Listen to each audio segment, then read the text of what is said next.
Jean-Michel Lamazerolle, RCF Charente. Bienvenue à toutes et à tous dans Nos paroisses ont du talent, l'émission qui regarde fleurir les talents semés dans le cœur des hommes, animés par leur foi. Cela en direct et en public. Chers amis, nous voici ce soir à Angoulême même, dans ce qui fut au XIXe siècle un couvent, puis le grand séminaire, et depuis des années, la maison diocésaine et l'évêché. Oui, ce soir, nous sommes à l'adresse mythique du 226 rue de Bordeaux, cœur des instances diocésaines. Nous avons posé nos micros dans la chapelle qui a vu naître notre radio, Accord, devenue aujourd'hui RCF Charente. Nous sommes réunis autour de la crèche, confectionnée par un passionné, un marc artisan pâtissier de Jarnac. Et quoi de plus naturel pour nous d'être dans l'attente du Messie qui fédère notre foi dans cette maison du diocèse, qui fédère notre engagement catholique dans ce territoire de Charente, autour de notre évêque, Monseigneur Hervé Gosselin, qui a reçu la charge de guider son troupeau dans les pas de celui qui, de sa naissance à sa résurrection, nous ouvre le chemin de l'éternité. Merci à vous tous de vous associer à nous par votre présence sur les ondes de la radio ou ici même dans la chaleur de cette chapelle familiale. Pour découvrir un peu plus l'envers du décor de cette maison, j'ai le plaisir d'accueillir ce soir Monseigneur Hervé Gosselin, notre évêque, Monsieur le vicaire général, le Père Guy Rougerie, Monsieur et Madame Robert et Marianne de Vito-Boutin, qui s'occupent de l'accueil et de la réception, le Père Jean-Marc Granet, prêtre résident de la maison, le Père Jean-Claude Delage, prêtre résident également, Madame Laure Lama, responsable de la pastorale des jeunes. Bonsoir à vous tous, ainsi qu'au public et amis présents ici ce soir.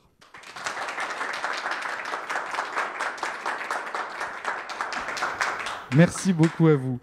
Parler de famille tout à l'heure, il est donc tout naturel que je passe la parole au père de cette famille, Monseigneur Hervé Gosselin, pour vous demander, depuis 2 ans que vous êtes là, comment habitez-vous cette maison, Monseigneur ? Merci tout à fait. D'abord, Jean-Michel, de nous inviter à parcourir ainsi le diocèse dans les différentes paroisses. Alors, ici, ce n'est pas une paroisse, c'est la maison diocésaine. Alors, si vous me demandez depuis 2 ans comment je vis ici, eh bien, je trouve que c'est un endroit qui a beaucoup de charme, qui a une onction particulière. Je pense que j'ai repéré que les Charentais étaient très attachés à cette maison. Il y a beaucoup de Charentais qui ne la connaissent pas encore. Je pense qu'il faut les inviter à venir parce que c'est la maison commune. Alors vous avez dit que c'était un peu le cœur du diocèse, j'espère. Ceci dit, c'est surtout le centre, parce que le cœur d'un diocèse, c'est là où l'Esprit Saint travaille le mieux. Et ce n'est pas forcément au centre qu'il travaille le mieux, mais on peut souhaiter qu'il le soit. En tout cas, moi ici, dans cette maison, je peux dire que voilà, je parle de charme, je parle d'onction. Je crois que ce bâtiment, avec ce cloître aussi, on sent quand même, est imprégné aussi d'une histoire, de prière. Et donc, il fait bon habiter la maison de Dieu et il fait bon habiter la maison diocésaine. Monseigneur, ça nous fait plaisir de voir que vous ne regrettez pas trop la Bretagne et que vous avez trouvé ici un autre port d'attache avec beaucoup de chaleur. Je vous rappelle, cher Jean-Michel, que je suis 100% charentais. Maintenant, tout à fait. Vous avez reçu d'ailleurs l'onction et l'esprit en ce sens. Tout à fait. Bien. Alors, cette maison recèle de nombreux services. Évêché, économat, direction de l'enseignement catholique, librairie, le monde de Théo, bibliothèque, archives, communication, direction de l'enseignement catholique, pastorale des jeunes, de la santé, de la liturgie, de la maison d'arrêt, l'art sacré, l'officialité, une cuisine, un restaurant, des logements pour des prêtres seniors, les sœurs trinitaires, un foyer d'étudiants et même notre radio RCF Charente. Alors, sans oublier que la maison soit grande. Oui, c'est pour ça que j'énumère tout parce que, comme vous disiez tout à l'heure, on ne connaît pas forcément la maison et on ne sait pas ce qu'elle recèle. Et donc, pour en découvrir le charme, on invite évidemment tout le monde à venir un jour et plusieurs jours au 226 rue de Bordeaux. Et je ne voudrais pas oublier non plus dans mon énumération les salariés et les nombreux bénévoles qui se dépensent sans compter. Alors, je viens d'énumérer une grande partie des services de la maison du diocèse, et celui qui chapeaute au nom de l'évêque cette maison diocésaine, tous ces services, c'est le vicaire général. Alors, comment, Père Guy Rougerie, vivez-vous cette mission ? Au pas de course, peut-être ? Oui, Jean-Michel, de temps en temps. Je dis ça pour nos auditeurs, on va leur faire vivre ça. Vous êtes dans un très joli petit gilet jaune fluo avec une lampe ventrale pour pouvoir circuler dans la nuit, car vous venez de faire un footing parce qu'on a un évêque qui souhaite que les gens qui travaillent avec lui soient en forme. Oui, fassent du sport à sa place. Non, c'est pas ça. Oui, soient en forme, pardon. Donc, vous voyez, ce soir, c'est très familial. Alors, je vous répète ma question parce que du coup, on diverge un peu. Alors, comment vivez-vous, vous qui êtes le vicaire général, cette mission dans cette maison? Alors, le vicaire général, en premier, c'est le proche collaborateur de l'évêque. Et puis, il lui confie d'être le modérateur de la curie diocésaine. Alors ça, c'est des grands mots, oui, ça va falloir nous expliquer. La curie diocésaine, c'est tous les services qui permettent à la vie diocésaine de se déployer. Alors, vous les avez énumérés. Et donc, j'ai à veiller que chacun des services fonctionne bien, que chacun de ceux et de celles qui y travaillent s'y épanouissent, y trouvent du sens, et puis aussi intérêt à déployer leur charisme et leur talent. Alors ça veut dire que dès qu'il y a quelque chose qui se passe, en bien, en moins bien, c'est vous qui êtes en première ligne? Oui, qui est un des premiers veilleurs, et qui essaye de permettre que, on pourrait dire que le courant passe entre les différents services et dans les services eux-mêmes, qui essaye d'être, comment on pourrait dire, l'organisateur. Oui, je trouve que le mot veilleur, moi, me va bien. Oui, j'ai senti que vous le disiez assez spontanément. Voilà. Je crois aussi qu'il y a une mission importante, et là qui dépasse la maison, c'est veiller sur les prêtres en général du diocèse, jeunes, moins jeunes, ceux qui sont aussi en maison de retraite, c'est-à-dire qui ne peuvent plus être ici à la maison diocésaine. Voilà, une des responsabilités aussi du vicaire général, bien sûr, de veiller à tous les services diocésains, de veiller avec l'économe à toutes les questions économiques, mais aussi de porter un souci auprès de chacun de mes frères prêtres, du plus jeune au plus âgé. Et je suis soutenu dans cette mission par une équipe qu'on appelle l'ESAP, c'est l'équipe de soutien et d'accompagnement des prêtres, avec des frères baptisés qui soient des anciens médecins, infirmières, assistantes sociales, psychologues, 2 prêtres dans cette équipe, et on essaye de porter un regard un peu transversal pour accompagner chacun là où il en est, dans le respect aussi de son histoire, de sa personnalité. Donc, charge d'attention et d'intention auprès de tous ces prêtres. Merci, Père Guy Rougerie, de votre témoignage. Merci. Alors, si vous nous faites, comme je vous le suggérais tout à l'heure, la joie de passer la porte de cette maison diocésaine, vous serez sans doute accueillis par Robert et Marianne de Vito, Boutin, qui sont un charmant couple de Britanniques que la Providence nous a envoyés et qui s'occupent de l'accueil et de l'hébergement.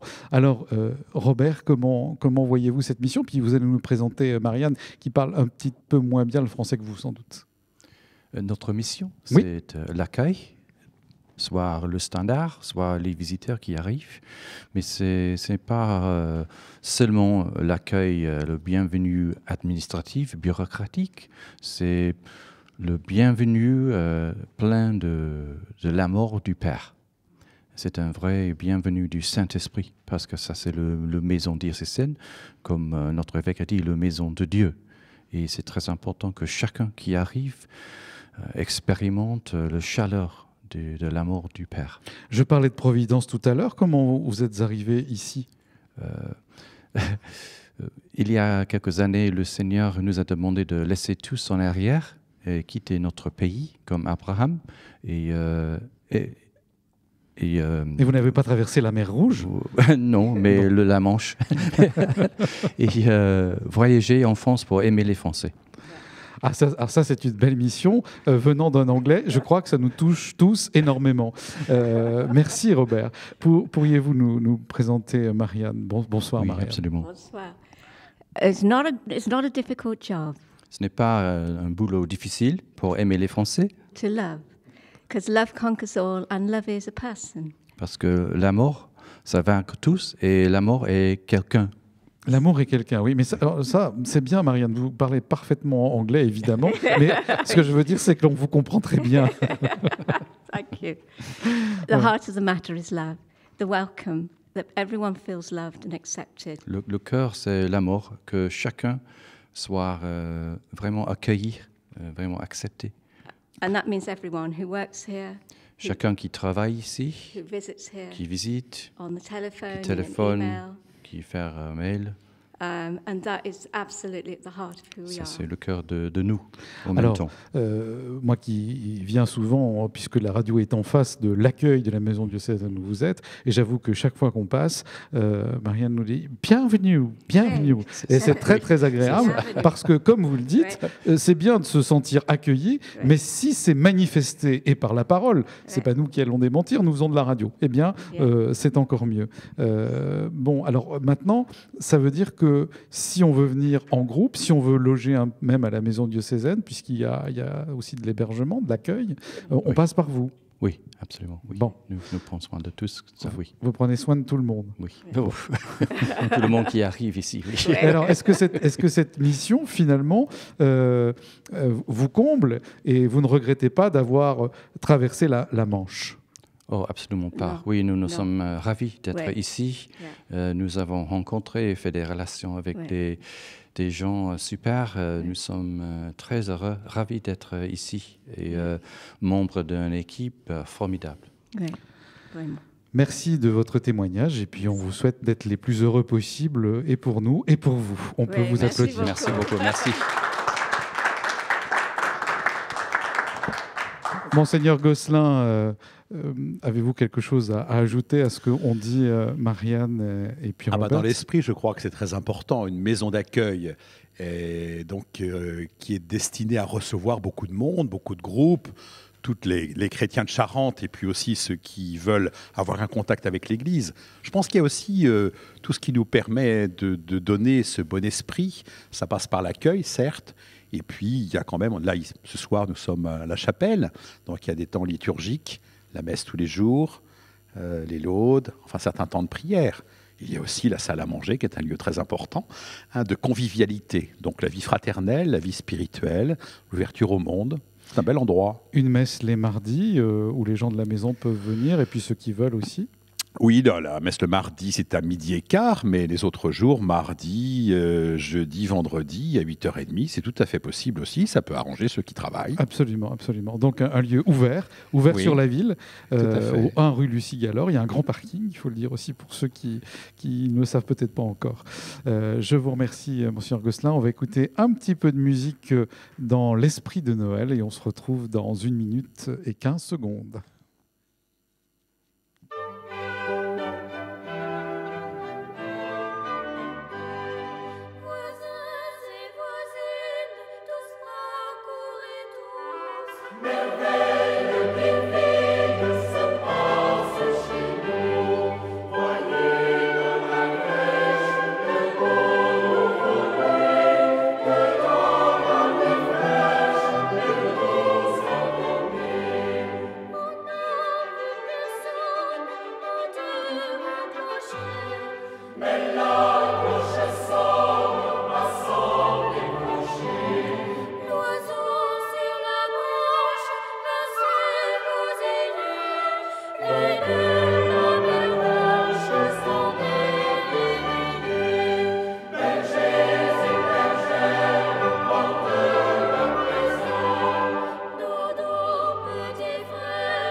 Tous, accourez tous, c'était un chant interprété par l'École de la maîtrise des Pays de Loire. Bienvenue à vous si vous nous rejoignez en direct et en public depuis la maison diocésaine, depuis la chapelle de la maison diocésaine au 226 rue de Bordeaux, à Angoulême, sur RCF Charente.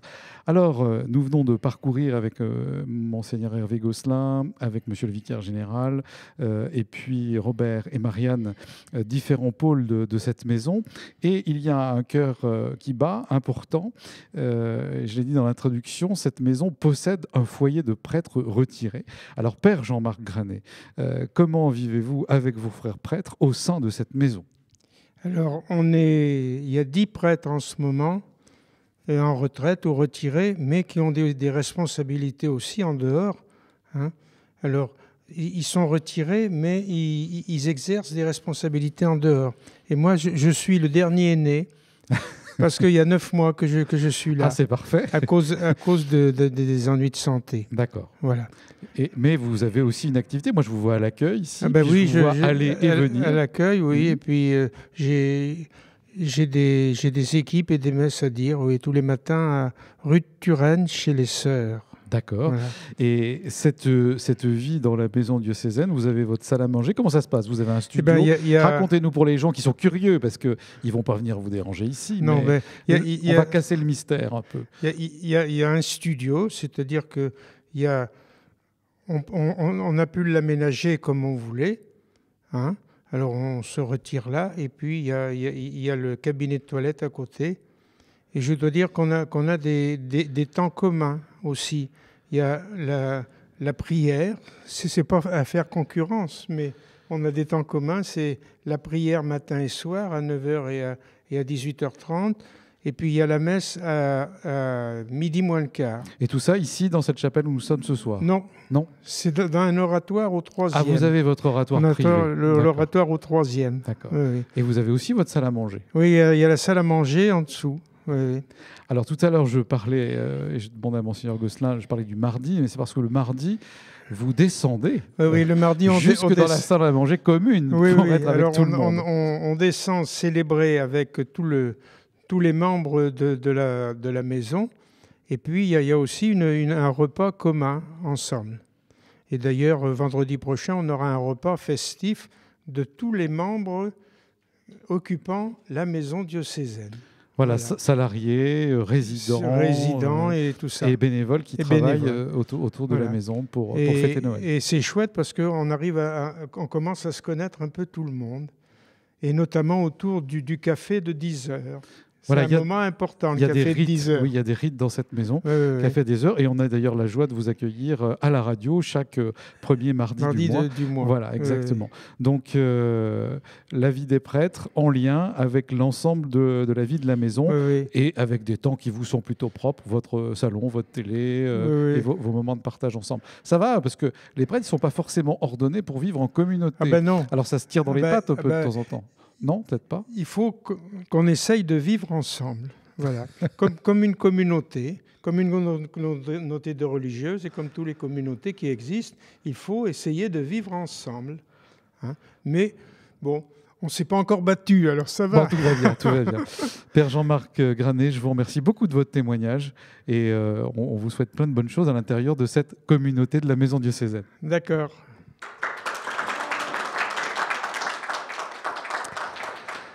Alors c'est maintenant un duo que j'accueille à nos micros en la personne de Laure Lama aux accents du Sud et le père Jean-Claude Delage aux accents d'Anthropocène. Alors, père Jean-Claude Delage, qu'est-ce que c'est que ce mot barbare pour les non-initiés? Pour les non-initiés, alors je donne un petit témoignage personnel avant quand même pour qu'on comprenne mieux. Oui. Quand on est retraité, on a l'avantage de pouvoir lire un petit peu.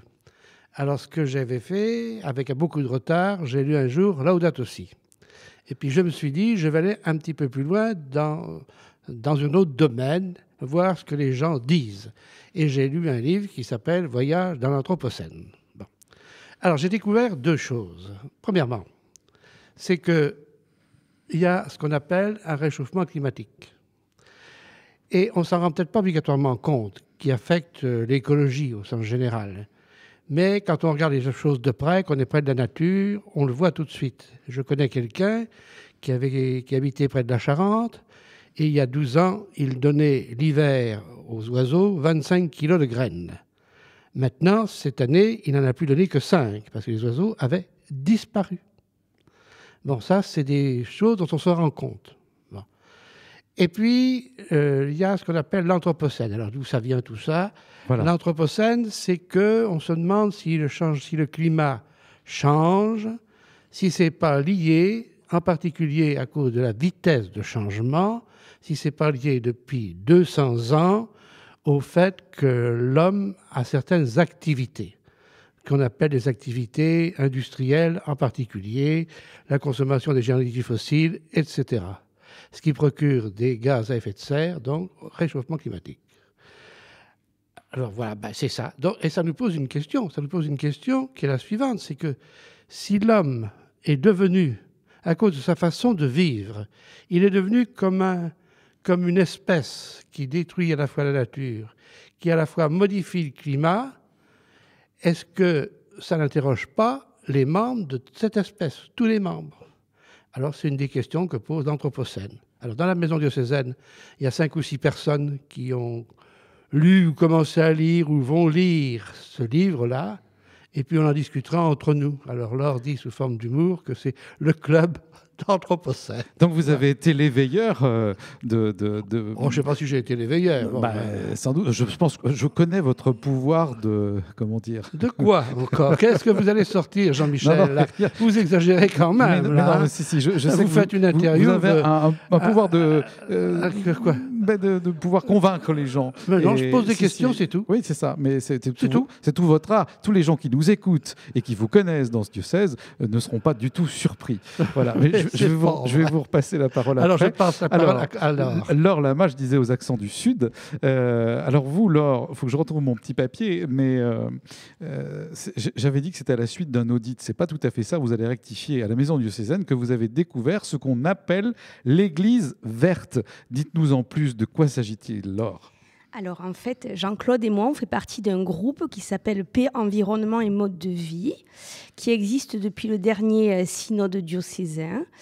Et on a découvert que l'Église de France, à l'instar d'autres églises européennes, fait tout un travail pour aider les communautés en fait à progresser dans leur prise en compte de notre maison commune, comme dirait le pape François, et prendre en compte ce souci-là à travers à la fois notre prière, notre enseignement, mais aussi tous nos faits et gestes du quotidien.